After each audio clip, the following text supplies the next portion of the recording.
Dire non à la bien-pensance, naviguer à contre-courant, pourfendre la pensée unique qui appauvrit l'esprit. Pour tous ceux qui sont épris de liberté, de progrès et de démocratie, il est important que les esprits libres débattent, confrontent leurs idées pour faire éclore l'essentielle vérité. Seule la confrontation de nos idées nous fait progresser.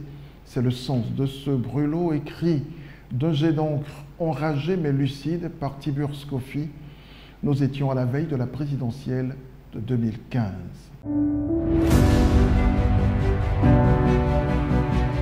Dans Présidentielle d'octobre 2015, non à l'appel de Daoukro, publié aux éditions du Souvenir, l'intellectuel dénonce avec véhémence l'appel de Daoukro qu'il juge, je cite, rétrograde, égoïste, inacceptable et inadmissible, dangereux car hégémonique. La plume se fait plus rageuse quand elle s'attaque, je cite, à l'esprit de cet appel au fondement douteux, une invite insidieuse à la tricherie. Pour Tiburce Coffey, Daoukro fut le théâtre d'un mélodrame aux entournures du comique.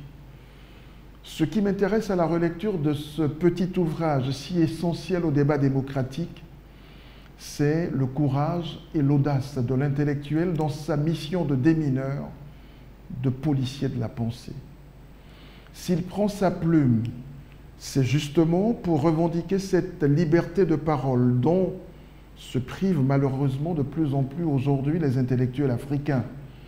Leur autocensure aliène le continent, alors il met dans sa plume et dans ses réflexions toutes les colères de ses espoirs déçus. C'est lui, Tiburce Coffey, tel qu'il est, tel qu'il déplaît à ceux qui le détestent, c'est-à-dire entier. Un intellectuel accuse et récuse. Au-delà de la qualité littéraire de cet ouvrage incisif et qui a le mérite de susciter un débat dont personne à l'époque n'a voulu prendre l'initiative, il y a aussi une vérité simple. Tiburce Coffey n'a pas changé le cours des choses, mais l'histoire lui a donné raison, car cet appel a fait plus de tort à cette alliance politique qu'elle ne l'a aidé à se raffermir. L'intellectuel a donc fait œuvre utile par ces temps où nous sommes confrontés à une haine diffuse du savoir et de l'intellectualité, pour emprunter les mots du philosophe français Frédéric Worms. Il faut, bien évidemment, ces genres de publications, rien que pour nous alerter, secouer nos consciences apathiques, pour nous extirper de l'étau de la pensée unique, bête et stérile. C'est le rôle des intellectuels qui doivent nous amener à nous poser les bonnes questions qui nous font avancer.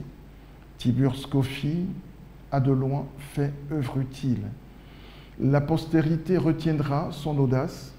J'aime bien la formule de l'historien français Patrick Baucheron à propos du rôle de l'intellectuel qui aujourd'hui doit, je cite, éclaircir ce qui est obscur et assombrir les clartés illusoires.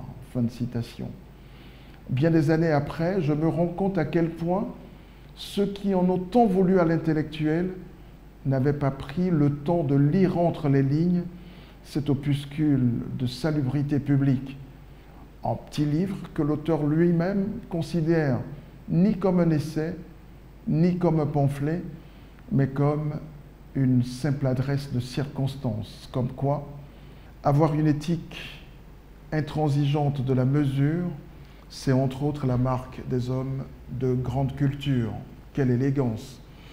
Bien des années après ce fait politique majeur, je me permets donc de vous recommander Présidentielle d'octobre 2015, non à l'appel de Daoukro de Tiburce Coffey, publié aux éditions du Souvenir. Je vous le recommande humblement, non seulement pour sa portée historique, mais aussi pour le plaisir de la langue, la beauté des mots et la force des idées. À la semaine prochaine et bonne lecture.